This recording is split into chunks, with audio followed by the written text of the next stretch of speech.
Breaking news.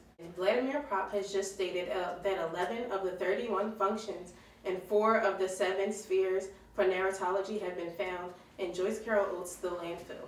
The 4 of the 7 include the villain, which is the father, Hector Sr., the donor/provider, which is the mother, Hector's mother, the princess, the frat, and the hero/victim, Hector. The first function that was found was the first function. One of the members of a family absents himself from the home. Hector absents himself from the home when he goes away to college, so far away from his home. Number 2, an interdiction. That is a prohibition that is addressed to the hero. Hector, the hero, decides that he must not become an engineer despite his parents' wishes. Number 3, the interdiction is violated. Hector does not become an engineer, and in fact, he goes against all of his parents' wishes as far as anything that regards his college career.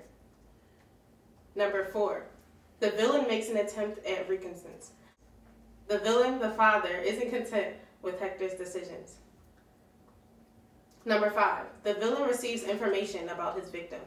The father receives the information about the frat from Hector. Hector wants to join this frat, but his father really isn't that keen on him joining the frat.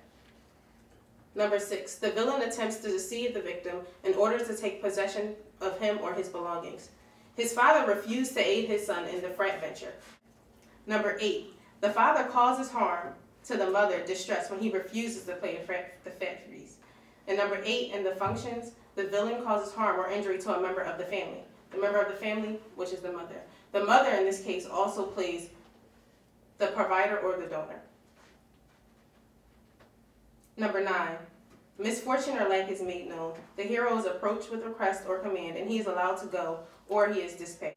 Vladimir Propp specifically states that using the list of 31 or most of the 31 and the 7 spheres or most of the 7 spheres actions, we can generate the plot of any individual story.